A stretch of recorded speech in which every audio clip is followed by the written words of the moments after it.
ગુજરાતની અંદર ભારતીય જનતા પાર્ટીમાં છેલ્લા કેટલાક સમયથી વિવાદ અને વિખવાદ વારંવાર સામે આવે છે। ભાજપ એવું ઈચ્છે છે કે આ વિવાદ અને વિખવાદ એ ખુલીને સામે ન આવે, પરંતુ જે જગ્યા ઉપર જે ભાજપના કાર્યકર્તાઓની વચ્ચે, ભાજપના નેતાઓની વચ્ચે વિવાદ અને વિખવાદ છે ને, એ ખુદ સામે ચાલીને લોકોની સમક્ષ મૂકે છે અને આવી ઘટનાઓ વારંવાર બને છે, અને ખાસ સૌરાષ્ટ્રમાં। નમસ્કાર, આપ જોઈ રહ્યા છો ન્યૂઝરૂમ ને આપની સાથે હું છું પ્રદીપ।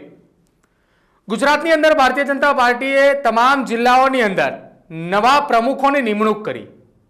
સંગઠનની અંદર મહાનગરપાલિકાઓની અંદર પણ નવા પ્રમુખોની નિમણૂક કરવાની શરૂઆત કરી। જો કે આમાં કેટલાક પ્રમુખોને રિપીટ પણ કરાયા અને ચર્ચિત નામ એ હતું રાજકોટનું। રાજકોટની અંદર અલ્પેશ ઢોલરિયાને રિપીટ કરાયા, કેમ કે અલ્પેશ ઢોલરિયાની એ કામગીરી એવી હતી કે જેના કારણે તેમને રિપીટ કરવામાં આવ્યા। હવે અલ્પેશ ઢોલરિયાને રિપીટ કરાયા એટલે ફરી એક વખત તેમનો પદ ગ્રહણ સમારોહ હતો, અને એ પદ ગ્રહણ સમારોહમાં એવી ઘટના બની કે જેના પડઘા છેક દિલ્હી સુધી પડ્યા। દિલ્હી સુધી એટલા માટે પડ્યા કે જ્યારે એ ઘટના બની ત્યારે ત્યાં રાજ્યસભાના એક સાંસદ પણ ઉપસ્થિત હતા, અને તેમની ઉપસ્થિતિમાં આખો આ મામલો બિચકાયો।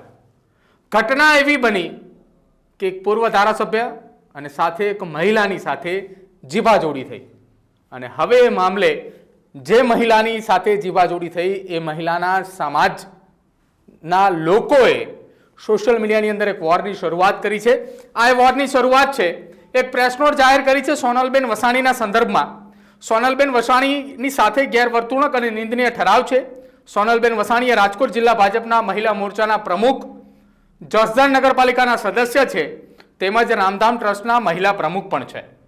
રાજકોટ જિલ્લા ભાજપના એક નીડર કાર્યકર છે, અને ભાજપ જ્યારે મહિલા સશક્તિકરણની વાતો કરે છે, મહિલા દિન, મહિલા સશક્તિકરણની મોટી મોટી વાતો કરે છે, ત્યારે જસદણના પૂર્વ ધારાસભ્ય અને ગુજરાત ભાજપના ઉપાધ્યક્ષ ભરત બોગરા એ સોનલબેન વસાણીને ઉકારે તુકારે કરી અપમાનિત કરેલ છે, જે અતિ દુઃખદ છે, નિંદનીય છે। તો રઘુવંશી સમાજે હવે આ સમજવાની જરૂર છે, અને કોઈ પણ સંજોગોમાં આ વાત આપણે જતી ન કરવી જોઈએ, કારણ કે આપણા સમાજને કાંઈ મળે ન મળે તો પણ આપણે હંમેશા માટે ભારતીય જનતા પાર્ટીની સાથે રહ્યા છીએ, રહીશું।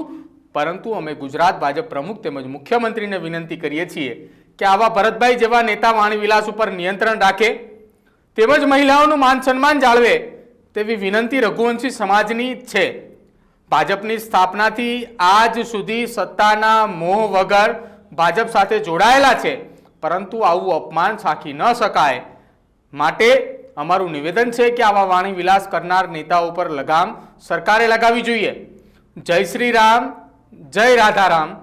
રઘુવંશી પરિવાર charitable trust Rajkot, Ramdham trust Jalira trustee Shri Pratapbhai Kotak.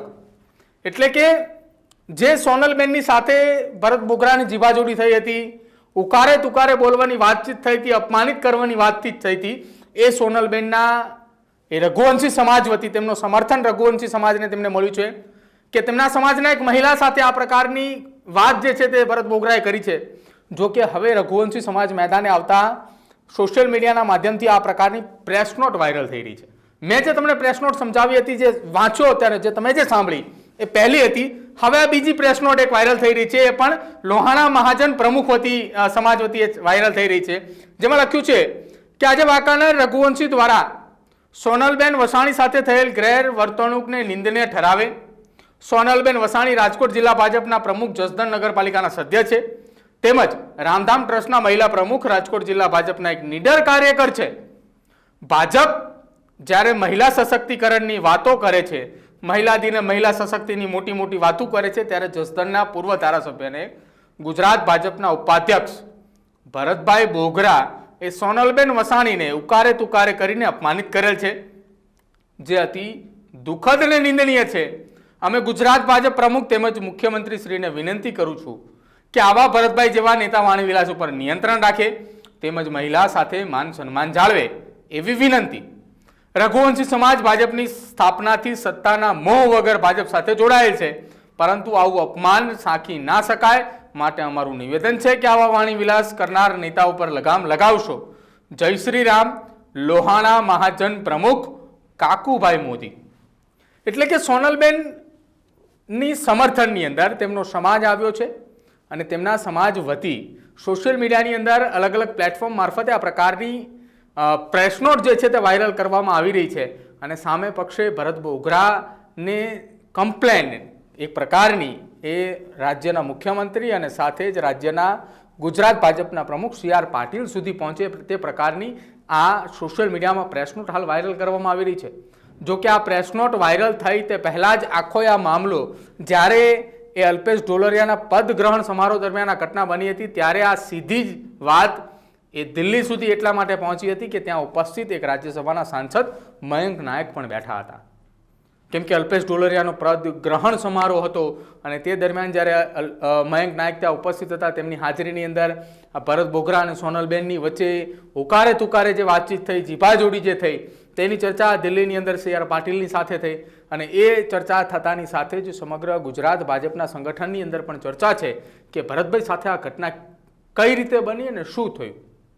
જો કે છેલ્લા કેટલાક સમયથી ચર્ચાઓ એવી પણ ચાલતી આવે છે કે રાજકોટ ભાજપ હોય અથવા સૌરાષ્ટ્રની અંદર ક્યાંક ને ક્યાંક કોઈ ભાજપનો વિવાદ થોડો ઘણો પણ છેડાય તો ત્યાં ગોળ ફરી કે પછી સીધું એ ભરત બોગરા સુધી નિશાન વારાવારા એ પહોંચતું એ જોવા મળ્યું છે.